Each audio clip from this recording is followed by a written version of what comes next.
record. And all right. So good afternoon, everyone. We are starting, relatively speaking, on time. Uh, Showing that people from different backgrounds can overcome whatever our ethnic propensities are for on-time starting.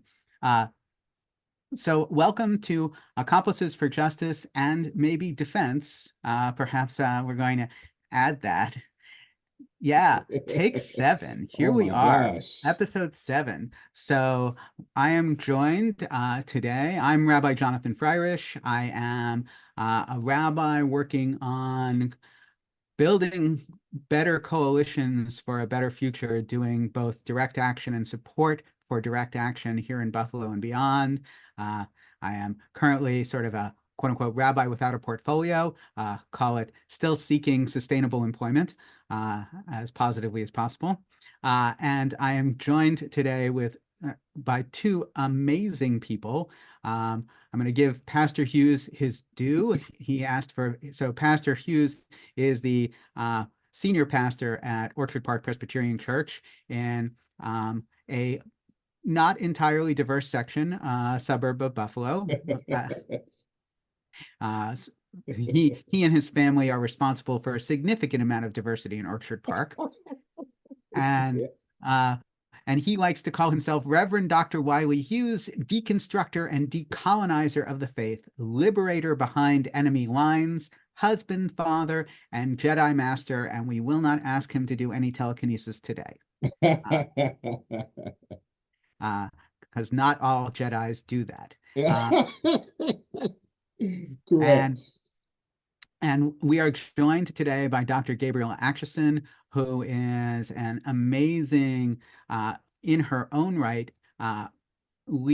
faith leader in our community, not as an ordained minister, but as a person of faith who has brought people together. She is a PhD in women's studies and teaches gender studies and all sorts of um, anti-racism and a bunch of other stuff.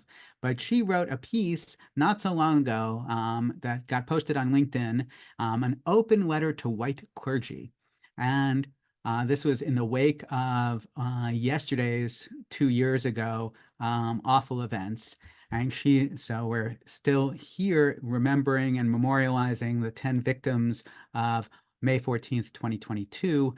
And in response to that, Dr. Atchison wrote, "Begin where you are and start with yourself. With the deepest compassion, find those spaces within yourself where you believe that white life is more valuable or see whiteness as the standard of the norm. Segregation is sin, but so is apathy. See if there are ways that you disregard or dismiss the pain of others. By working on yourself first, you will be better equipped to help others get there. Next, white clergy and all white people of faith must flood predominantly white communities with messages of love and redemption. Why are white supremacists better able to reach young adults like Peyton S. Gendron, who was the perpetrator of the terrible massacre here in town, than we are? Gendron is not a monster. He is another victim of white supremacy, and we are as responsible to him as we are to Black victims. This young man is not alone in his conviction that you condone his behavior and agree with his beliefs," which is both a call in and a call out to those of us who are uh, attempting to be um, allies and accomplices, which is part of our purpose here. And we welcome Reverend Tanya and Tay. Thank you for joining us and coming in. And so here today at Dr. Atchison's suggestion, we have gone back to a classic.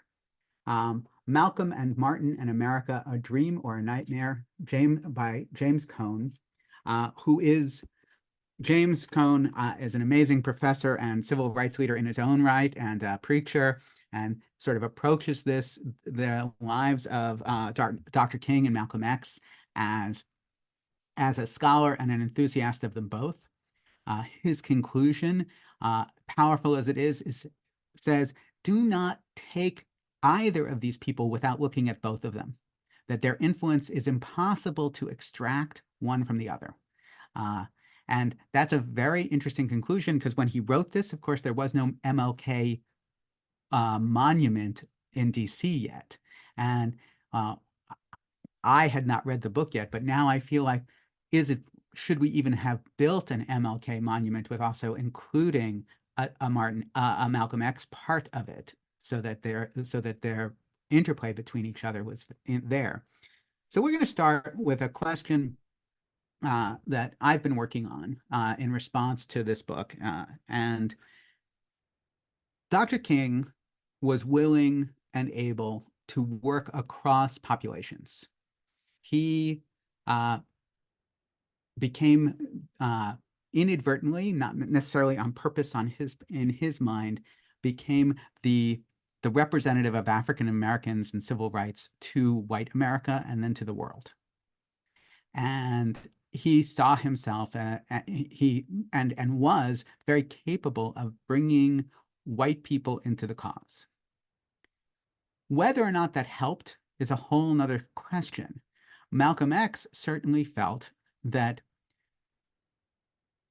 going to the table at which one was not equal did not help bring about equality.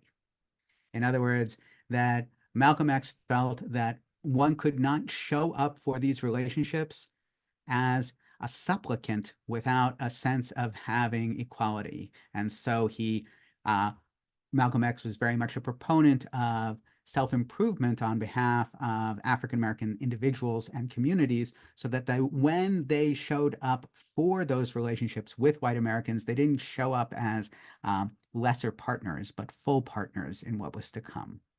And therefore, he also really had a litmus test about who could participate or not, and with whom he would work or not, and which is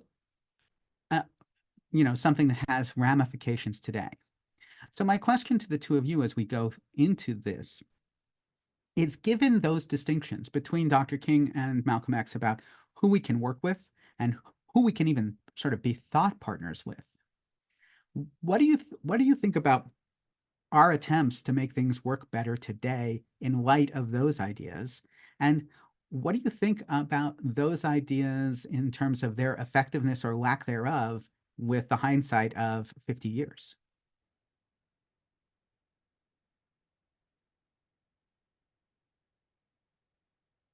And Dr. Atchison, we'll give you the ability to jump in first, because it looks like Pastor Hughes is composing himself. Okay, I'm also composing myself. It's less, you can't see that I'm doing it. Because I wanted to try to stay on task, and I can get long-winded because that's what we do. Amen. But the first thing I wanted to say was, we had a pre-game conversation about the book, and we started to talk about this topic, and I want to just keep what we're talking about within the historical context of where we are. So it's one thing to be able to talk about working across difference now, as opposed to working across difference at a time, coming right off of the nadir of lynching, of slavery, and a culture in the South that was not ever, it still really isn't in some ways, but definitely was not over, enslaving part of the population. So it would have been, in order to work with a population like that in that historical context, you had to have a strategy that could walk the line. And that's part of what I love about King. He's able to walk that line. So he could talk to white audiences that he was trying to reach in terms of the church, but he also sounded authentic to the Black community, so authentic so that people were able to overcome their fears, rise above maybe something they thought about themselves and who they were, to put their bodies on the line for something that they may or may not win. Like, we look at it historically and we saw that they won, but when they were going through it, they didn't see that they might win. So they're putting their bodies on the line, and he had to be able to convince them of that. I was thinking about the distinction between the integrationist model and the nationalist model. And the integrationist model won in the sense that whenever we protest, we're kind of going back to that nonviolent, kind of way of protesting as opposed to like stand and rail against the machine, Malcolm X model of things. But neither in its entirety worked because we're still dealing with just about everything that they were trying to deal with. So we can't, in a sense, say that we've accomplished overcoming by the integrationist model. But I want to say, when I'm saying that it worked, I mean that it worked in the sense that we still are using it. Um, and the last thing I'll say, and will come back to me, is that what Malcolm X was allowing people, or standing in front of groups and allowing people to vent, was this idea that there's groups of folks who don't think that we're human to this day, right? So especially back then, but especially now, I mean, until now. So it's hard to look back on it historically, and even now it's sometimes difficult for you as someone, as a person of color, for example, working within a white community, to work together with a group of people who you can tell just by their actions and things that they're doing that they either have a question mark about your humanity or they don't think you're part of them. The other thing I wrote down really quickly was that King was hamstrung by Christianity.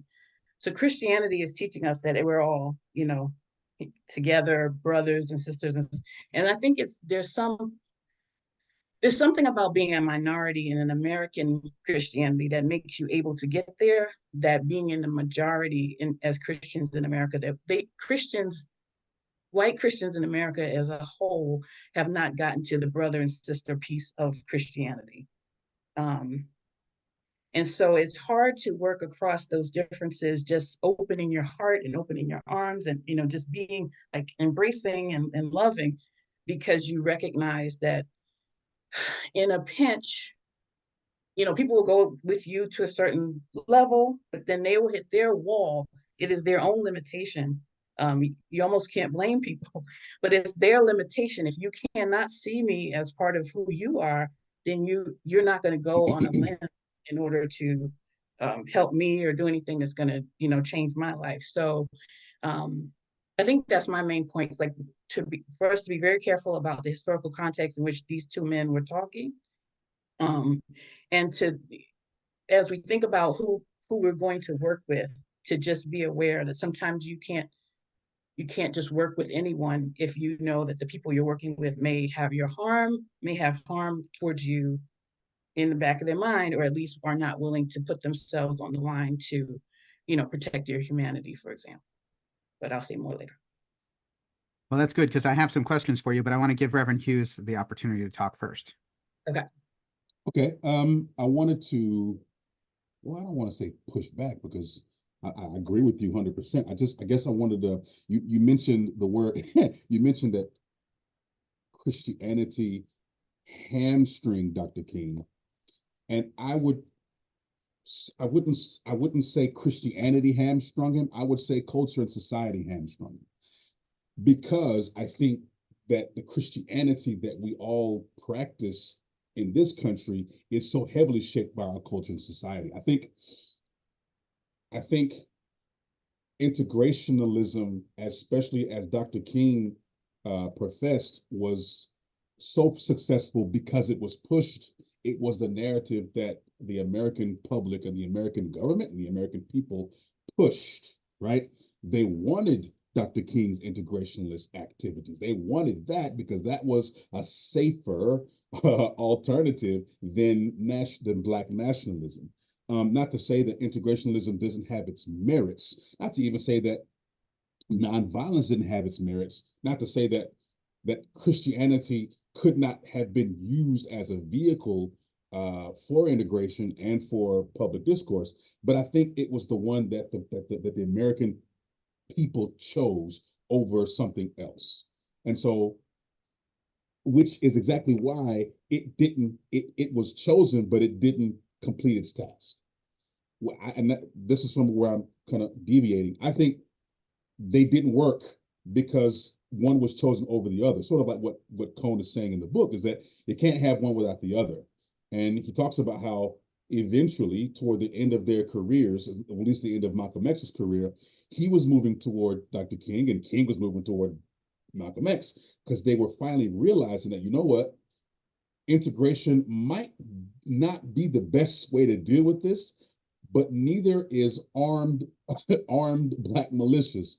So let's, and I think, and I'll say this and be considered a conspiracy theorist or militant or whatever, but I kind of think the biggest fear at that time was the fact that they were coming together. The biggest fear is that Malcolm X would have been able to bring that militant arm of African Americans, and King would be able to bring in that peace-loving, nonviolent section of African Americans and non-Black Americans together. And that would have really been something to fear.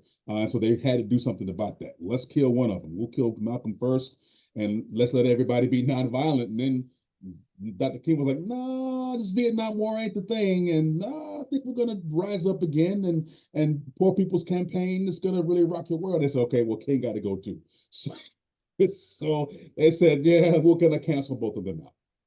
But yes, yes, yes, yes. So underlying all of this, in the wake of Stamped from the Beginning and Ibram Kendi's interesting analysis of the challenges and failures of what he calls uplift suasion, right? The idea that white Americans would be anti-racists if they just understood how equal African Americans were, right? If they just saw African Americans as the people of quality, if they just knew African Americans better, and to some extent we see that controversy, that conflict between King and Malcolm X, where Malcolm X understands that there's no making nice with racists, that they are going to be racist. And Pastor Hughes, you've pointed out regularly that one of the reasons why this particular project is so difficult is because it's not actually an ideological project, it's a power project. This isn't about whether or not Christianity is pro-egalitarianism. The Christianity that King and Malcolm X both are in critique of is a Christianity in service of white supremacy, and a Christianity in service of white supremacy, in service of power over most people by very few. And the challenge that power has always been the point. So when you say culture and society, Pastor Hughes, I feel like that's what we're talking about. And in preparation for today, I continued listening to W.E.B. Du Bois's Black Reconstruction, where, you want to talk about revolutionary, we get back to the question of labor and how in the wake of the Civil War, the power behind the Republican Party that was pro-emancipation then became anti-labor, because you couldn't have all of those freed African Americans joining all of those working class white Americans to actually have an effective labor movement to undermine extractionist capital.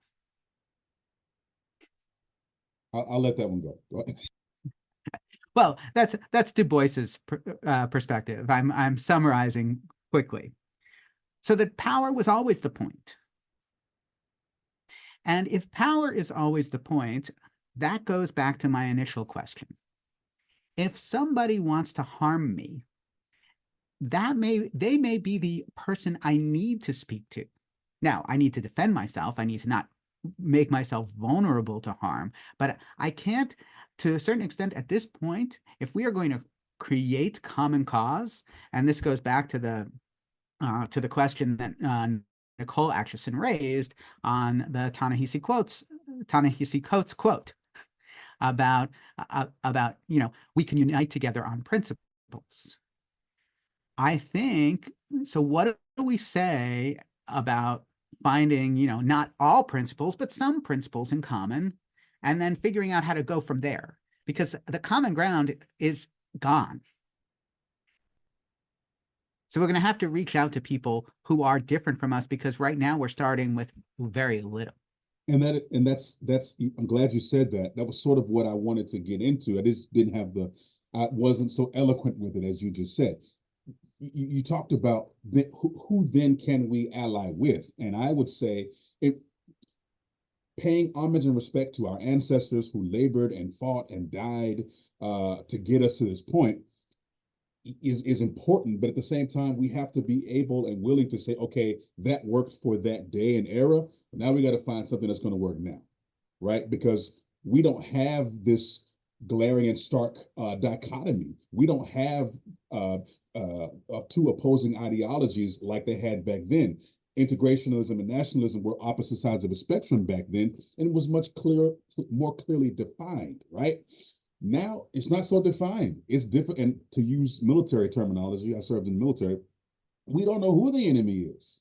We don't know who the enemy is at all. And so, we have to be careful. We have to have a different rubric by which we choose our allies, or if we need allies at all. This is something that I talked about within anti-racism task groups in Western New York Presbytery. Talking about being an ally, and I have kept asking the question: have any of you ever considered? I'm talking to a group of white people. Have any of you ever considered the idea that maybe we don't need allies? Maybe we don't need any of you to be our allies. That perhaps, have you asked us what we actually need? Is that even something that is being a part of the conversation? Do we really need that allyship? And I'll say this and I'll stop. I got into a comment on TikTok about reparations, and we're talking about reparations. And this one person was saying that, well, America owes Black people reparations. And everyone said, yeah, sure, America owes us reparations, but cutting a check is not the answer. And that made a huge firestorm, because people said, what do you mean? And the person was saying, because we don't have economic structure, we don't have economic infrastructure within our communities that could evenly distribute that wealth in an effective way. It would just be a check written. We take that check and we put it right back into the economy, and it would not feed, it would not nurture, it would not empower any of us. And so, what does reparations look like? What does allyship look like? What does that intersection look like? Is something that I think is a task of our current times. Dr. Atchison, I'm sure you have responses. I have too many things, but so I was watching, probably on TikTok or somewhere, a video and I'm not gonna be able to call his name, but the man who decided he wanted to give, I think it was Morehouse, he wanted to pay everybody's student loans. And he realized that that was going to be something that would sort of put the money back into the government. Because he threw out this really great statistic at the beginning saying that most Black wealth is going into the government because of our student loans. And so he wanted to pay back everybody's student loans, but realized it would just be perpetuating the system. So what he did instead was he started a foundation, and the people would borrow money from him. And then as they paid it back, it would go around and begin to do scholarships for students that were coming in. So this was a way to like keep Black wealth inside the community. And there are a number. It's the classic savings and loan model. Yeah, but we didn't have that. No, we didn't. So we're at this point where there's people who have this wealth, are ready to, they're in position now because of all of the efforts of the integrationists that I just said, didn't work. Part of what did work was that, people have wealth, have the power to think things through in this way, and can change, can change things in that way. So that's what I'll stop at. Yes. Well, so a couple of things. I'm a fan of a very, very white Christmas movie, It's a Wonderful Life. And right, so there's the savings and loan model, but as you pointed out, only for white people. Mm-hmm. And of course, it wasn't white enough for white capitalism, right? Because it was too communitarian. Yes. The dreaded C So, word, right? Or the dreaded S Yes. word, right? right. Yes, Um, yes. so So in all of this, reparations, allyship, clarity, all of these things, do we even need allies? And again, actually, Pastor Hughes, that's a hugely important question because it it asks those of us who are well-intentioned white Americans to stop saying we are going to come to you and with an idea of how we're going to work together, instead saying, I want to work together with you. I want to make things better. What do you think would Mm, help? mm, Uh, Meaning, what do you need? Right? Mm, mhm, I think we don't ask the question. We ask a stupid abstract question, right? White Americans going to Black Americans, how do we solve racism? Right? Which is dumb because, of course, if African Americans knew how to solve racism, it would be it'd be solved. done. Yeah, it'd be done. But rather, and this is a counter-cultural question. What Mm, do we need? mm, Right? What would make a difference personally, communally? But I think at the heart of one of our challenges in moving from the time of Dr. King and Malcolm X to now is we have to grapple with the failure of the Civil Rights Acts, mm, that the freedom movement ended in failure. Why did it end in failure? Well, we can say, look at what the Supreme Court is doing to voting rights over the last 10 years, so that the things that were fought for in the 60s are now done with. And now we have to well, refight yeah, for well, voting because they're rights. doing the same thing, not just since the 60s, but we're talking about even before that. I mean, the first Civil Rights Act was signed in 1887, I think, Earlier. Eight, earlier than that. no, it was part of the Reconstructionist amendments. So it was in the Exactly. 1860s. Now, if you go and look at that act, if you look at the writing of that act, it's the same thing that they said in the 1964 Civil Rights Act. So we're talking about since the very beginning of championing the humanity and dignity of former slaves and their descendants, they've been actively reversing and gutting all of the policies that were supposed to give us the equality that we're talking about. And this is exactly my point, or the Mm, point I'm trying to make. Laws are not enough. right. That that in order for government to work, we don't just need good laws, we need buy-in from everyone uh, to use the laws, to enforce the laws. So the idea that we have voting rights guarantees now that are no longer enforced, because of course we're Mm-hmm. not enforcing them, Mm-hmm. because the Supreme Court has taken the teeth out of them, Mm-hmm. so that uh, you know, formerly enslaving states can now make voting as difficult as possible. Mm-hmm. Uh, this this is nothing new. It's the same old, same old. Same old thing. And it is because not only are laws not enough, but again, it goes back to really this question that we asked 2 weeks ago, Pastor Hughes. Laws that are not coercive, that aren't backed up mm. by, integration was backed up by the National Guard. The Well, first Reconstruction was backed that up by the United States military. that's it. That's it. And And until it wasn't. And then when it until it wasn't, wasn't. right. And that's what is happening. But also, like, let's talk about like how Roe v. Wade is overturned and that whole trajectory. You have groups of people whose votes are not suppressed, poor Mm-hmm. white people and white women, in states where they vote against their own best interest because of racism. Mm-hmm. Mm-hmm. So there's a level of like, it was what King was trying to do at the end, like trying to help you understand that when you vote against yourself, when you vote against, something that might cause African Americans to get something, right? Mm-hmm. And that's how it's being portrayed. Vote against this thing because a transgender person might get something, or a gay. There's Mm, all of these ways that you can manipulate people. In here, there's always often situations where we're going to pit jobs. You can have good jobs against environmental issues or something that might help in some kind of different way.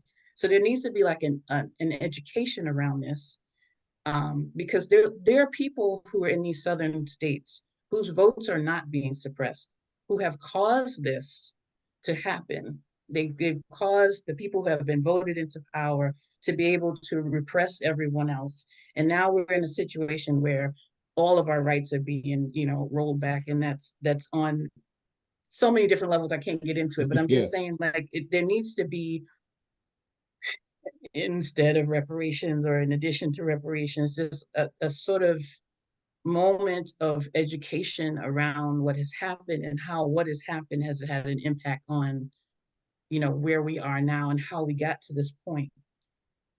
Yeah, it's something that reminds me of something that Emperor Haile Selassie said back in 1936. He said, "If it can happen to us, it can happen to you." Mm. And so Mhm. he, even back then, he said, "Listen, if we can't come together now to protect human dignity globally, what's going to happen in the next generation? Who's next?" Right? Because he was speaking on behalf of his country, of his Ethiopia. Because at the time, Italy was trying to conquer that nation, and he was like, "Look, yeah, we're fighting this war, and you're trying to give us all of this stuff and guns and tanks to fight Italy, but we understand that you guys are always in cahoots. So we don't want your assistance because we know that as soon as we take what you're offering us to fight the Italians, one day you and the Italians are going to get back together and it's going to be us again. So no, we don't want your help, but we do want you to understand that if it's going to be Ethiopia today, who's it going to be tomorrow, right?" Yep. And that's the thing. Like it's like they're cutting off their nose to spite their face. They're limiting the rights of gay people, trans people, not thinking that who's going to be the next one, right? Right.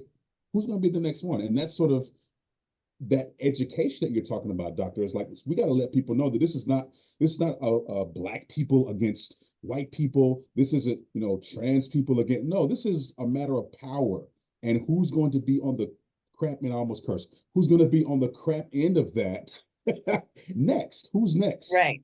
You Right. know? Well, at some point, Pastor Hughes, if we need to put a not for children I'm trying. I'm trying. Well, on please, first on on the on the But I get, YouTube we're because of I our get live. language, passionate about it, that's man. that's I get fine. really I mean, passionate about it. after all, Yeah. the problems are so terrible that explicit language is warranted. Uh, Yeah. here's the interesting question on all of that, because both of you are like it, and this goes back to the question of uplift suasion, right? If Mm, only we could get people to learn X, whatever mm, X is.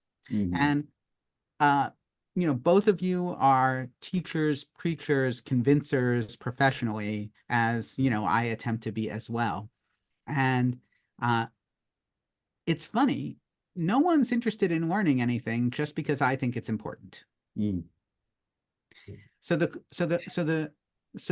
Which brings us to this idea that, and this goes directly to the to some of the stuff that Charles Cobb had pointed out with regard to organizing in the Deep South, mm, that the original core organizers and SNCC organizers couldn't get anywhere in the rural South with African Americans on voting rights until they got to know one another, until they learned who they were. So they That's it. couldn't come in and say, go put your life on the line to register to vote, until there was trust created. Mm-hmm. Yeah. So I think at the outset here, we are over empowered by our participation in a white supremacist meritocracy that says, I've got the idea that will help. Mm, Yeah. And we are under empowered in the trust in all of humanity that the good idea is going to come from all of us working together. mm. Yeah. And so Yeah. the question is, how do we get to that point where, I mean, can you imagine what would happen if the three of us walked in to, an Assemblies of God church in North Tonawanda, or walked into a white Methodist church in Jamestown and said, we want to get to know you. Mm. We're here just to learn.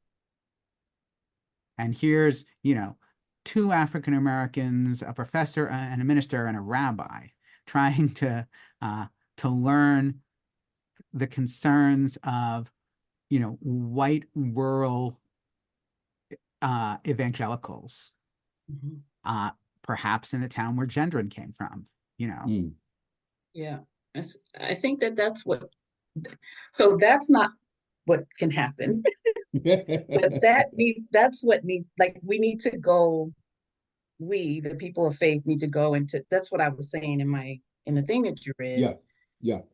But I think, I kept, in my mind, I'm like, you get the people together that ain't scared.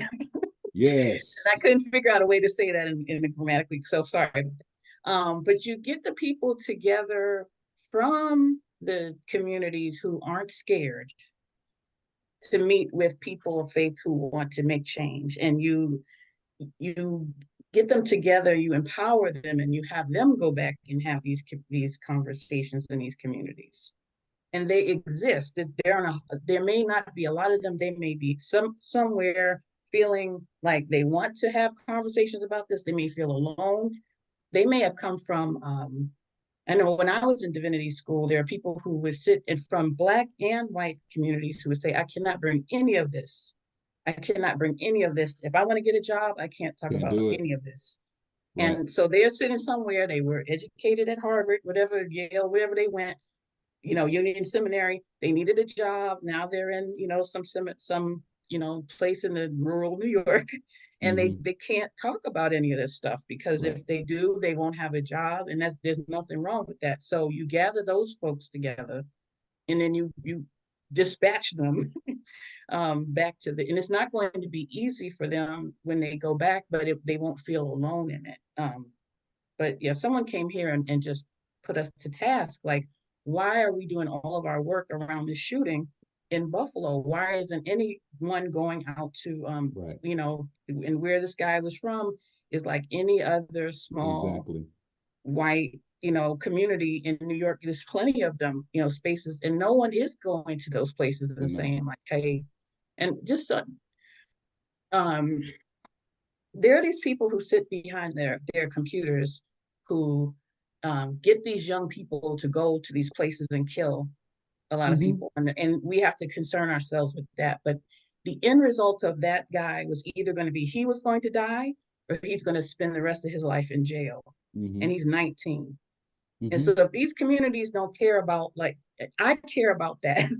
They don't, Right. the people who have these websites that try to get young people to take guns and go and shoot lots of Black people don't care about that 18 and 19-year-old white male that's going out, because at the end of the day, they know he's going to get killed or end up in jail for the rest of his Mm-hmm. life. And that's what I Mm-hmm. meant by hamstrung about Of Christianity. course.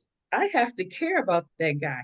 I don't want Right. to care about that guy. No, right. I Exactly. don't, and I can't go into my Black community and say, hey, I care about that guy, when they're mourning about the 10 people that he shot. That he killed. Yeah. Yeah. Right. So I can't, you know, like, what does that make me? You know, so that, but my Christianity says I have, and I do, it's not, I'm not just saying because of it. I care about Yeah. him and his life and the lives of young people in high schools.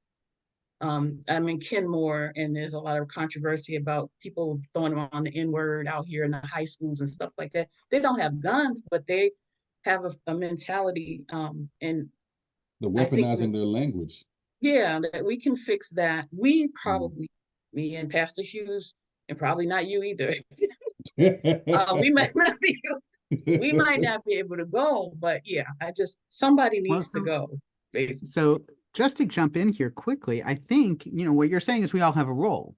Mm. Yeah, And I think that's a helpful thing to say, the, especially to, you know, sort of our well-intentioned white community, mhm, is that and the places that the three of us can't go, we yeah, know people who can. Right. So the question is really, and you're right, the pastor who is comforting a family that's lost somebody to gun violence does not have the bandwidth to think about systems change, no, Mm. does not have the bandwidth to think about going to being an ambassador on behalf of you know, Cold Spring to North Tonawanda. That's Yeah. not going to happen, or Clarence. However, what happens if it's the role of those of us who have that bandwidth to do the upstream work, Mhm. and then to support those who can do the quote unquote downstream work? Don't worry, Pastor Hughes, I see you wanted to talk. You put your hand up. I'm trying to respect the Zoom protocol here. There are only three of us. There's the only Well, protocol is don't interrupt me when I'm interrupting you, which is the Jewish protocol. Wait your turn. wait my turn. I'm trying to be nice and respectful. You are thoroughly nice. It is your turn. Thank you. Thank you. No, I think everything that you're saying is great, but I think we're missing a key component. And this is to kind of go back to the dichotomy of integrationist versus nationalism, something that Malcolm X said many, many times, even in his earlier career and even in his later career, is that there has to be some kind of empowerment in the Black community. Yeah. He Yeah. talked a That's whole lot about having a victim mentality. And what I hear a lot in quote unquote anti-racism spaces, especially in white anti-racism spaces, is this victim mentality where we got to go into the Black community and help the Blacks. We got to help them. We have to empower them when it and that predicates predicates the help. It Yeah. predicates everything, every effort, which to me is flawed, because if you can't empower the community if the community it can't empower themselves, then everything that all of the efforts that are done in the community they won't work. It just won't work. Yeah. And Malcolm X was all about, and there was a quote here in Cohn's in the book that I wanted. Let me find it, guys. I'm sorry. I had it and then my iPad went out. He said, yeah, Cohn says that Black nationalism was defined by a loss of hope in America. Its advocates did not believe that white people could ever imagine humanity in a way that would place Black people on par with them. And so Malcolm X and the Nation of Islam and all of those other movements were primarily concerned about empowering the community. We don't need their handouts yet. What we need right now is something solid for us. And then, as Malcolm X said, once we are strong within our own communities and we treat each other as brother and sister, then we can come to the quote unquote table of brotherhood as equals. And then we can say, we need this. Can you help us? Can we work together? But there is mutuality when the interests of Black people are always ignored, even by Black people, right? When when King and Malcolm died, along with all the other martyrs, the Shuttlesworth and Medgar Evans, and all of those powerhouses of the civil rights movement, when they passed away, they left a power vacuum. And they left the power vacuum in a way that the Black community was not willing to fill that power vacuum. We was afraid. I'm not going to speak, like you said, I'm not going to speak out on that. They'll come kill me. And so now today, the community is like, let's kind of do it without stepping up as a leader, because we don't want that assassin's bullet. But at the same time, that's hobbling us. Now we are hobbled as a community. So now all we have is help us, come save us, right? Yeah. Come save us. And we are all hobbled by that fear. Exactly. Yeah. Right. I think also, like, I think it depends on where you are, so we are in a place where I think that is a predominant idea. But I've been in other places in the United States, and let me talk about here.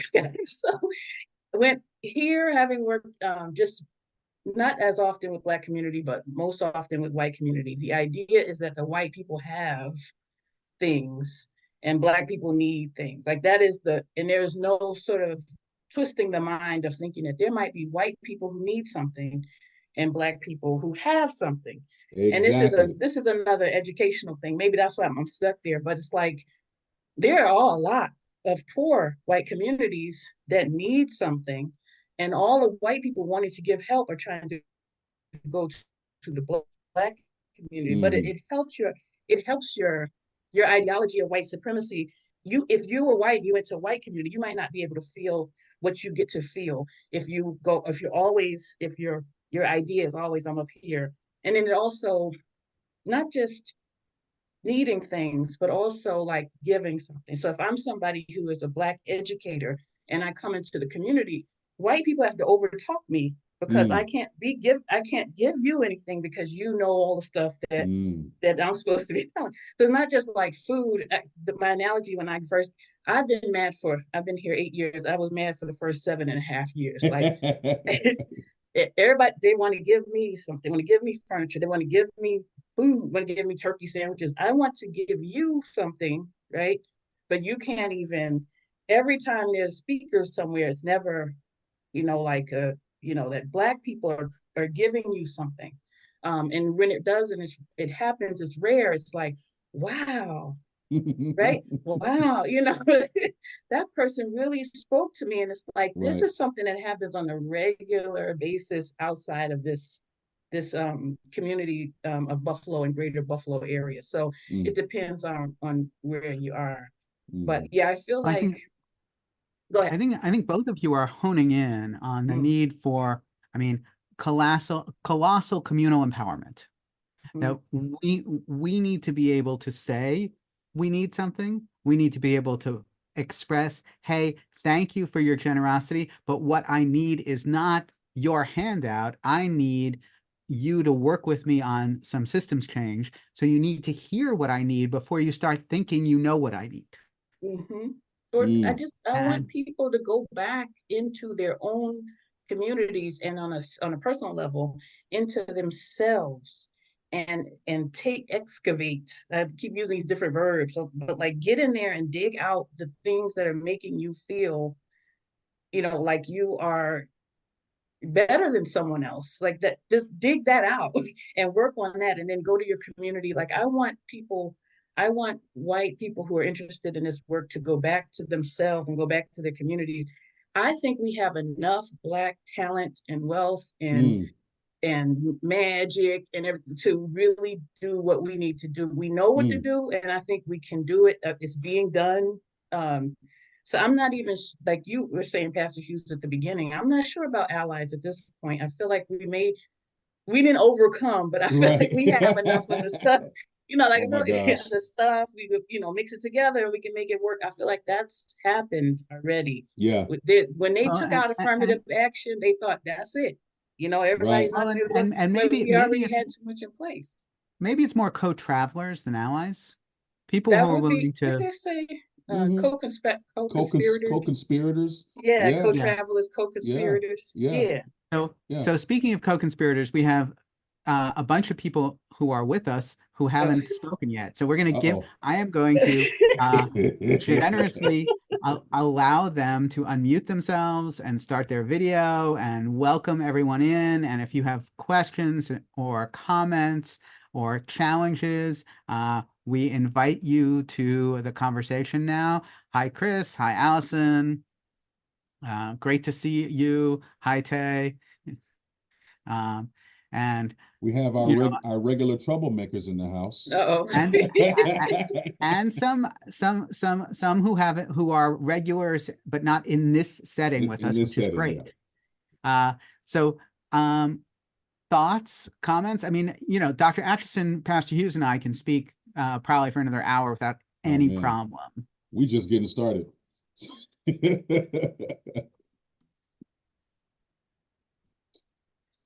Oh my God, they have nothing to say.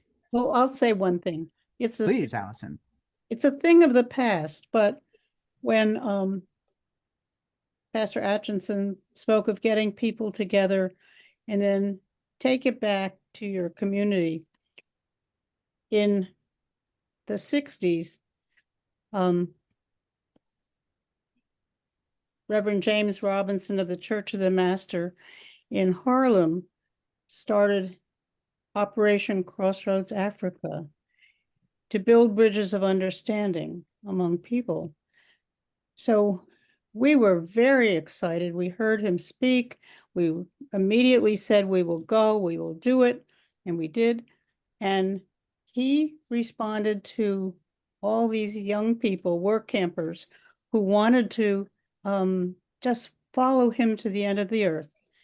They said, take the message back to your little white suburban community. And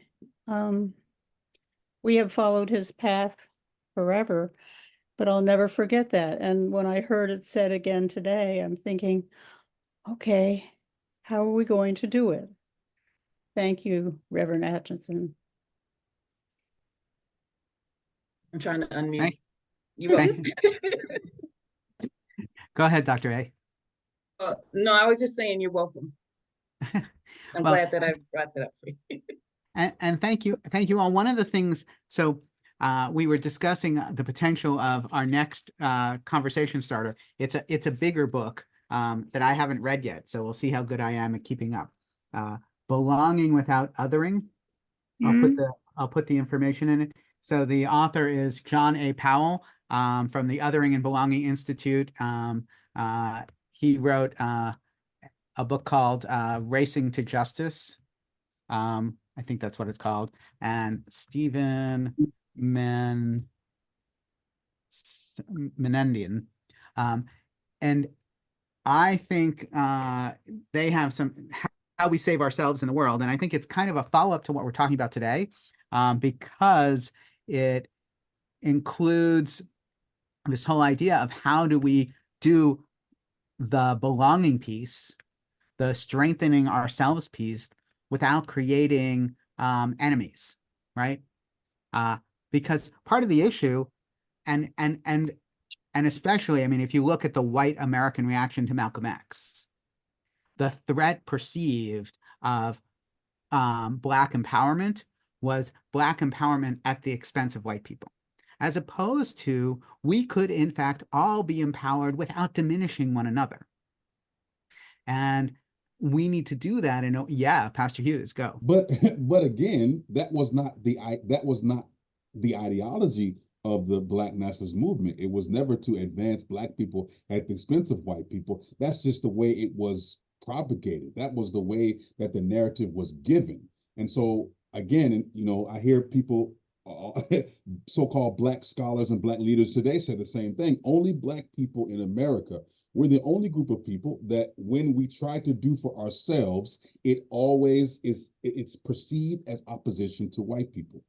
When the Latinx community empowers themselves, it's okay, no problem. But when we do it, it's always a threat. And so I guess the question is, can we get past that? Can we get to a place as a nation where we can lift up Black people, or Black people can lift up ourselves, and it not be considered a threat? Because no matter what we do and no matter what we do, if the overarching sentiment is the Black threat, the threat of strong Black people in the country, then everything is going to be challenged. Everything that we do is going to be challenged. So, I'm fighting the despair of the Black nationalists in the 60s. I feel it. Sometimes I feel like it will never happen. Well, and I mentioned Heather McGee's. I mentioned Heather McGee's book because that's exactly the attitude, right? That it was always win-loss, right? Somebody gets, somebody loses, right? And the issue here is we need to see this as a win-win, because there's more than enough. We need to have an attitude of abundance. Reverend Delgado, would you raised your hand? You wanna ask a question? You're muted. There we go. How's that? I was attended a webinar last week sponsored by New York Avenue Presbyterian Church in Washington, D.C. And Brian McLaren was the speaker. He's doing a 3-part series with the church and with its membership, and also other folk who are receiving updates from the church about speakers for the McClendon speaker series. So that's the background. And Brian is talking about the topic of his conversation or webinar is the future of the church. Now he's a white man. He's speaking to a predominantly white church and webinar attenders.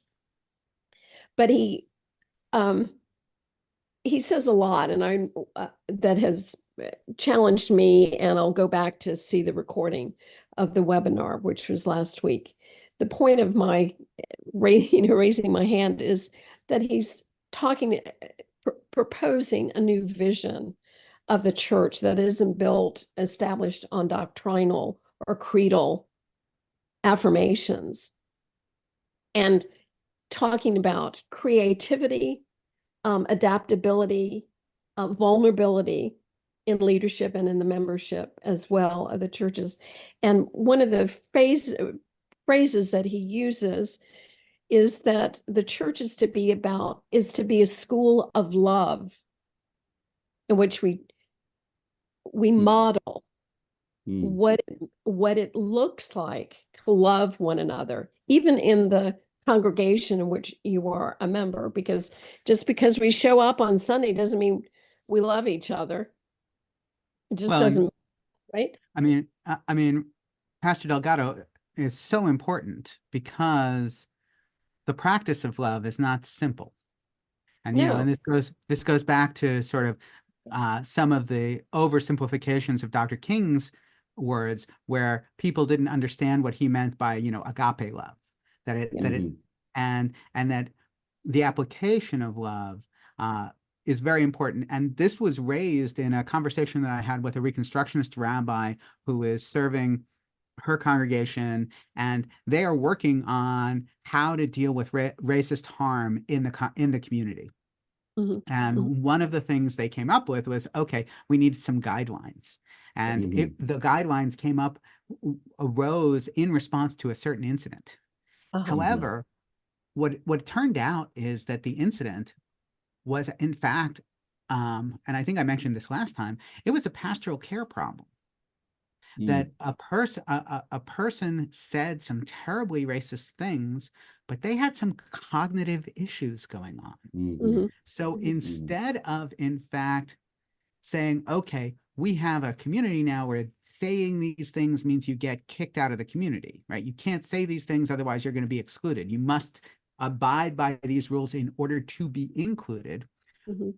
What they came up with was, when an incident happens, instead of saying, okay, we have these firm guidelines about who's in and who's out and how we have to participate, this is a red flag for us to say, what's going on with this person? Can I live that love, that pastoral care that says, oh, something's happening here and it's not right, and my role is to engage, not to create rules of disengagement. But the point that I want to press forward again in response to McLaren's webinar, and I commend it to you, go to New York Avenue Presbyterian Church, McClelland seminars. Anyway, he talks about getting real in the congregation with, you know, who am I and who are we, before getting to a process like we do these kinds of things. And so for me, from my perspective, this is fundamentally a spiritual issue of our our longing for power, a control, and pulling our, you know, skirts in, or, you know, our coat tight around us, because we're afraid of reality, of our own vulnerability and our own desire, what we do to know ourselves, and our desire for power and control. He goes on to talk about these getting real conversations. He made the suggestion of getting in touch with folks who have left the church, who were members and are no longer related to the congregation.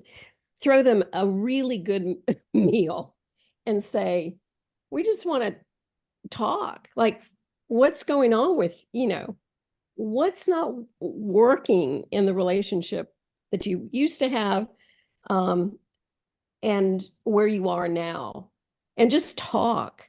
And from the side of the listeners, to shut up. Just let Mm. people talk Mm.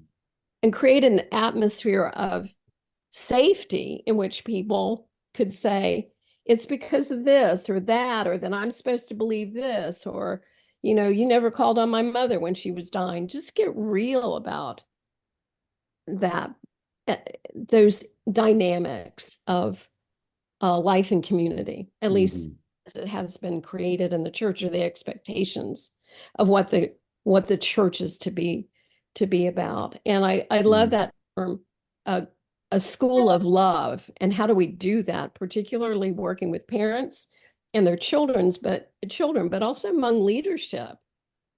How do we model being a student of the school of love in session meetings? Mm. You know, and no, getting real. We say that word, we use that word, but how do we go about being vulnerable and real, which is so hard for me to do? So anyway, I commend Brian's work. It's After the Doom, or it's just recently released last week. Anyway, I'm kind of So charged. I put some links to his upcoming stuff. Yeah. He has a follow-up discussion this week. Yeah. And something going on tomorrow. Yes, Nicole. Hi. I wanted to go back to Pastor Hughes's point about fear of Black people having power. And I think there is this misconception that if we were put in that place, we would harm other people, when in fact, we just want to go on about our lives. And it made me think of the Black Lives Matter, where it turned into this anti-police conundrum, when really we were just trying to exist or not have police brutality. And the comedian Michael Che from Saturday Night Live, he had a whole part of he has the stand-up, and his whole part of his stand-up about, you know, we just want to matter. We don't even want civil rights. We don't even want equal rights. We just want to matter. What's wrong with mattering? And the whole idea, he said at the end of the part of that skit, he said something like, I'm going to go to Lower Manhattan in a t-shirt on a 9/11, and the t-shirt is going to say all buildings matter. You know, and it's kind of like, it's not a zero sum. It's not a pie. Right? You can be equal and go to school and go to work and raise your children without ever harming other people. And I don't think that's the intent. I don't know how we educate other groups that we're not out here trying to harm people.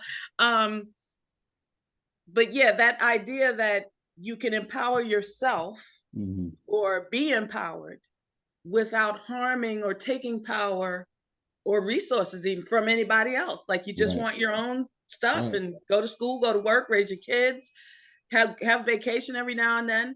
And you're really not out to harm anybody. And I don't know how we change that ideology, but I can see it continue to go, like, even through more modern movements where people are thinking, because it's so deeply ingrained in our country. I mean, the threat of the all-powerful Negro has been a trope since the first Black people arrived on slave ships. They didn't want us to get out of control. They didn't want us to run free. They didn't want us to have freedom, because they knew that they assumed that the moment we got some independence, that we would inflict on them what they've inflicted on us. And so and there's an underlying over sense of individualism and competitive, you know, limited amount of stuff to go around type capitalism. of thing going on. Capitalism. But not just capitalism, right? This is, you know, Isabella Wilkerson's caste system that says, you know, one step up for me is one step down for you. And we're all in competition to reach a limited space at the top of the ladder. And it's the top of the ladder that's oppressing everybody anyway. Because again, when when we have so much concentration of wealth in the 1%. And remember that everything is in service of that. All of our divisions, all of our mistrust is all in service of making sure that the top never feels any insecurity that anybody else is going to get any more, even if it would be better for them. Right? A more egalitarian society is actually better for everybody, including the people who have the most, because then they have more qualified people to work for them. Then they have better neighborhoods for everybody and less pollution, and they have more empowerment across the board. But there's no long-term thinking, enlightened self-interest thinking at the top. And that is where we struggle, because that means it pits everyone else against one another. Mm-hmm. Absolutely. That's it. And on that positive note, A lot of love in the room. It's a lot of love in the room. On that positive note, 2 weeks from today, so that's Wednesday, May 29th, which happens to be the birthday of my grandfather, may his memory be for blessing, Isidore Allen Reich, who, when he advised me on how to go about the world, he said, in his amazing Brooklyn Yiddishist accent, Jonathan, just be a mensch. That is all you need to do, is just be a mensch. And for those of you who don't know what the word mensch means, in German it just means human. In Yiddish, it means a person of the utmost integrity. And if we're going to sum up Reverend Delgado's observation about the need to live with love, then being a mensch is, like Dr. King implied, that justice is love in the world applied, right? That love in justice is what love in public looks like. Is that Cornell West, right? Cornell West. Who said that? So with that, we're going to try to hit belonging without othering in 2 weeks. That's Wednesday, May 29th. I really appreciate all of you so very much for showing up and participating and sharing your wisdom, Dr. Atchison and Pastor Hughes in particular. And it is a blessing to spend time with you and see you and share virtual space with you. Thank God for this technology and that allows us to do it, and for all of your wisdom that you share with us. Look forward to seeing you all soon. All right. Thank you. Dr. Atchison, can we exchange contact?